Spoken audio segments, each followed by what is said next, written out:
ರಾಜ್ಯ ರಾಜಕೀಯದಲ್ಲಿ ಕಳೆದೊಂದು ತಿಂಗಳಿಂದ ಆರ್ಎಸ್ಎಸ್ ವಿಚಾರ ಗಹನವಾಗಿ ಚರ್ಚೆಯಾಗ್ತಾ ಇತ್ತು. ಸಚಿವ ಪ್ರಿಯಾಂಕ್ ಖರ್ಗೆ ಎತ್ತಿದ ಪ್ರಶ್ನೆ ರಾಷ್ಟ್ರ ಮಟ್ಟದಲ್ಲಿ ಪರವಿರೋಧ ಚರ್ಚೆ ಸೃಷ್ಟಿ ಮಾಡಿತು. ಸರ್ಕಾರ ಕೂಡ ಆರ್ಎಸ್ಎಸ್ಗೆ ಅಂಕುಶ ಹಾಕುವ ಪ್ರಯತ್ನ ಮಾಡಿತು. ಈಗ ಖುದ್ದು ಆರ್ಎಸ್ಎಸ್ ಸರಸಂಘ ಚಾಲಕ ಮೋಹನ್ ಭಾಗವತ್ ಸ್ಪಷ್ಟನೆ ಕೊಟ್ಟಿದ್ದಾರೆ. ಸಂಘ ಪರಿವಾರಕ್ಕೆ ಕಡಿವಾಣ ಹಾಕೋಕೆ ಸಾಧ್ಯವೇ ಇಲ್ಲ ಅನ್ನೋ ಸಂದೇಶ ಕೊಟ್ಟರು. ಆರ್ಎಸ್ಎಸ್ ಮುಖ್ಯಸ್ಥರ ಮಾತಿಗೆ ಪ್ರಿಯಾಂಕ್ ಖರ್ಗೆ ಪ್ರಶ್ನೆಗಳ ಮರು ಪ್ರಶ್ನೆ ಹಾಕಿದ್ದಾರೆ. ಇದು ರಿಜಿಸ್ಟರ್ಡೇ ಇಲ್ಲ स्वामी, ದುಡ್ಡು ಎಲ್ಲಿಂದ ಬರ್ತಾ ಇದೆ? हाल ही में एनसीईआरटी की 3 किताबों में से गोडसे आरएसएस 2002 के गुजरात दंगों से जुड़े अंश हटा दिए गए हैं. आरएसएस ಅಂತಲೇ ಹೇಳಿಲ್ಲ ನಾವು. ಆರ್ಎಸ್ಎಸ್ಗೆ ಅಂಕುಶ ರಾಜ್ಯ ರಾಜಕೀಯದಲ್ಲಿ ಕಳೆದೊಂದು ತಿಂಗಳಿಂದ ಇದೇ ಚರ್ಚೆ. ಸಂಘ ಪರಿವಾರದ ಕಾರ್ಯವೈಖರಿ ಬಗ್ಗೆ ಸಚಿವ ಪ್ರಿಯಾಂಕ್ ಖರ್ಗೆ ಎತ್ತಿದ ಪ್ರಶ್ನೆ ದೇಶಾದ್ಯಂತ ಮಾರ್ದನಿಸಿತ್ತು. ರಾಜ್ಯದಲ್ಲಿ ಇದಕ್ಕೆ ಕಡಿವಾಣ ಹಾಕೋ ಪ್ರಯತ್ನಕ್ಕೆ ಹೈಕೋರ್ಟ್ ತಾತ್ಕಾಲಿಕ ಬ್ರೇಕ್ ಕೂಡ ಹಾಕಿದೆ.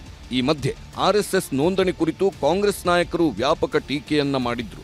ಅಷ್ಟೇ ಅಲ್ಲ, ಆರ್ಎಸ್ಎಸ್ ಬ್ಯಾನ್ ಮಾಡಬೇಕು ಎಂಬ ಚರ್ಚೆಯನ್ನ ಹುಟ್ಟುಹಾಕಿದ್ರು. ಇದೆಲ್ಲದಕ್ಕೂ ಆರ್ಎಸ್ಎಸ್ ಮುಖ್ಯಸ್ಥ ಮೋಹನ್ ಭಾಗವತ್ ಉತ್ತರ ನೀಡಿದ್ದಾರೆ. ಆರ್ಎಸ್ಎಸ್ ನೋಂದಣಿ ಬಗ್ಗೆ ಪ್ರಶ್ನಿಸಿದ್ದವರಿಗೆ ತಿರುಗೇಟು. ಹಿಂದೂ ಧರ್ಮವೂ ನೋಂದಣಿಯಾಗಿಲ್ಲ ಎಂದ ಭಾಗವತ್, ರಾಷ್ಟ್ರೀಯ ಸ್ವಯಂ ಸೇವಕ ಸಂಘವು ಈಗ 100ನೇ ವರ್ಷದ ಸಂಭ್ರಮದಲ್ಲಿದೆ. ಸಂಘ ಸಂಸ್ಥೆಗೆ ಕಡಿವಾಣ ಹಾಕುವ ಧಾವಂತದಲ್ಲಿರೋ ಕಾಂಗ್ರೆಸ್ಸಿಗರು ಆರ್ಎಸ್ಎಸ್ ಒಂದು ಸಂಘಟನೆಯಾಗಿ ಅಧಿಕೃತವಾಗಿ ನೋಂದಾಯಿಸಿಕೊಂಡೇ ಇಲ್ಲ, ನೋಂದಣಿ ಪತ್ರ ಇದ್ರೆ ತೋರಿಸಿ ಅಂತ ಸವಾಲು ಹಾಕಿದ್ರು. ಇದಕ್ಕೆ ಬೆಂಗಳೂರಿನ ಪಿಎಸ್ ಸಂಸ್ಥೆಯಲ್ಲಿ ನಡೆದ ಕಾರ್ಯಕ್ರಮದಲ್ಲಿ ಅವರದ್ದೇ ರೀತಿಯಲ್ಲಿ ತಿರುಗೇಟು ಕೊಟ್ಟಿದ್ದಾರೆ. ಹಿಂದೂ ಧರ್ಮವೂ ನೋಂದಣಿಯಾಗಿಲ್ಲ. ಆರ್ಎಸ್ಎಸ್ 1925ರಲ್ಲಿ ಸ್ಥಾಪನೆಯಾಯಿತು. ಬ್ರಿಟಿಷರಿಂದ ನೋಂದಾಯಿಸಿಕೊಳ್ಳಬೇಕಿತ್ತ ಅಂತ ಆರ್ಎಸ್ಎಸ್ ಸರಸಂಘ ಚಾಲಕ ಮೋಹನ್ ಭಾಗವತ್ ತಿರುಗೇಟು ಕೊಟ್ಟರು. You know, Sangha started in 1925. So, do you expect us to register with the British government? Against whom our Sarsanga Chalaka was fighting at that time. Then after independence, the laws we have now in Swatantra Bharat, they do not make registration compulsory. The legal status is also given to unregistered body of individuals. So we are categorized as body of individuals. So Income Tax Department asked us to pay income tax and there was litigation. Income Tax Department said, the court said, this is a body of individual. And our Guru Dakshina was exempted from that income tax. We were banned thrice.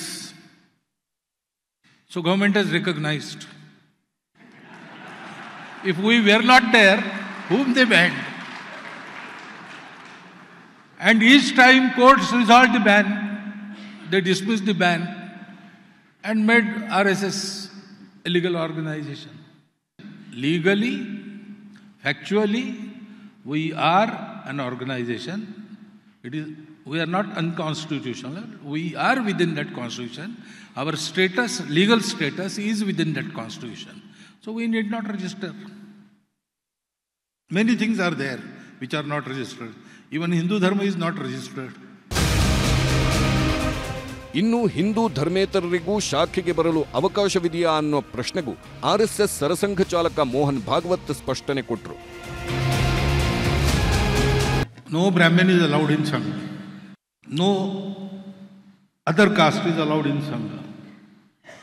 No Muslim is allowed, no Christian is allowed, no Shaiva, no Shakta. Only Hindu is allowed. So people with different denominations, Muslims, Christians, of any denomination, they can come to Sangha. Keep your separateness out. Your speciality is welcome.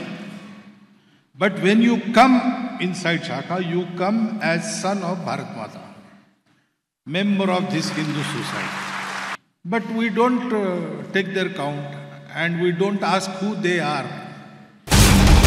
Mohan Bhagwat ಮಾತಿಗೆ ಪ್ರಿಯಾಂಕ್ 9 ಪ್ರಶ್ನೆ.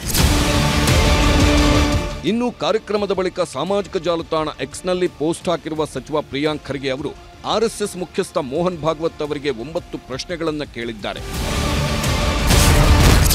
1. ಸ್ವಯಂ ಸೇವಕರು ಯಾರು, ಅವರನ್ನು ಹೇಗೆ ಗುರುತಿಸಲಾಗುತ್ತೆ? 2. ದೇಣಿಗೆಗಳ ಪ್ರಮಾಣ ಮತ್ತು ಸ್ವರೂಪವೇನು? 3. ದೇಣಿಗೆಗಳನ್ನು ಯಾವ ವಿಧಾನದಲ್ಲಿ ಸ್ವೀಕರಿಸಲಾಗುತ್ತೆ? 4. ಸಂಸ್ಥೆಗೆ ನೇರವಾಗಿ ದೇಣಿಗೆಗಳನ್ನು ಯಾಕೆ ನೀಡಲಾಗುವುದಿಲ್ಲ? 5. ಆರ್ಥಿಕ ಮತ್ತು ಸಾಂಸ್ಥಿಕ ರಚನೆಯನ್ನು ಹೇಗೆ ನಿರ್ವಹಿಸಲಾಗುತ್ತೆ? 6. ಪೂರ್ಣ ಸಮಯದ ಪ್ರಚಾರಕರು ಮತ್ತು ನಿತ್ಯದ ವೆಚ್ಚ ಭರಿಸೋದ್ಯಾರು? 7. ದೊಡ್ಡ ಕಾರ್ಯಕ್ರಮಗಳಿಗೆ ಹಣ ಒದಗಿಸುವುದು ಹೇಗೆ? 8. ಸ್ಥಳೀಯ ಮಟ್ಟದಲ್ಲಿ ಸಮವಸ್ತ್ರ ವಸ್ತು ಖರೀದಿಸಿದಾಗ ಹಣದ ಲೆಕ್ಕ ಹೇಗೆ? 9. ಸ್ಥಳೀಯ ಕಚೇರಿಗಳ ನಿರ್ವಹಣೆ ವೆಚ್ಚವನ್ನ ಯಾರು ಭರಿಸುತ್ತಾರೆ? ಹೀಗೆ ಮೋಹನ್ ಭಾಗವತ್ಗೆ ಪ್ರಶ್ನೆಗಳ ಮೇಲೆ ಪ್ರಶ್ನೆಗಳನ್ನ ಹಾಕಿದ್ದಾರೆ ಸಚಿವ ಪ್ರಿಯಾಂಕ್ ಖರ್ಗೆ. ಈ ಮೂಲಕ ಆರ್ಎಸ್ಎಸ್ ವಿರುದ್ಧ ನಮ್ಮ ಹೋರಾಟ ಇಷ್ಟಕ್ಕೆ ನಿಲ್ಲೋದಿಲ್ಲ ಅನ್ನೋ ಸಂದೇಶವನ್ನೂ ನೀಡಿದ್ದಾರೆ. ಇನ್ನು ಈ ಬಗ್ಗೆ ವಿಜಯನಗರದಲ್ಲಿ ಮಾತನಾಡಿದ ಸಿಎಂ ಸಿದ್ದರಾಮಯ್ಯ, ನಾವು ಆರ್ಎಸ್ಎಸ್ ಮಾತ್ರ ರಿಜಿಸ್ಟರ್ ಮಾಡಿಸಬೇಕು ಅಂತ ಹೇಳಿಲ್ಲ, ಎನಿ ಆರ್ಗನೈಸೇಷನ್ ಅಂತ ಹೇಳಿದ್ದೇವೆ. ಅದು ಬಿಟ್ಟು ಆರ್ಎಸ್ಎಸ್ ಅಂತ ಅವರು ಭಾವಿಸ್ಕೊಂಡಿದ್ದಾರೆ. ಭಾಗವತ್ ಹೇಳಿದ್ದಕ್ಕೆಲ್ಲ ನಾವು ಉತ್ತರ ಕೊಡಕ್ಕಾಗಲ್ಲ ಅಂತ ಹೇಳಿದ್ರು.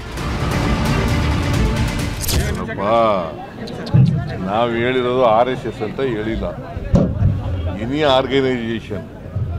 ಅವರು ಪರ್ಮಿಷನ್ ತಗೊಂಡು ಮಾಡಬೇಕು ಜಿಲ್ಲಾಧಿಕಾರಿಗಳ ಹತ್ರ ಅಂತ ಹೇಳಿದ್ದೀವಿ. ಅದನ್ನು ಬಿಟ್ಟರೆ ಆರ್ಎಸ್ಎಸ್ ಅಂತ ಸ್ಪೆಸಿಫಿಕ್ ಆಗಿ ಹೇಳಿಲ್ಲ. ಅವರು ಭಾವಿಸ್ಕೊಂಡಿದ್ದಾರೆ ಆರ್ಎಸ್ಎಸ್ ಅಂತ.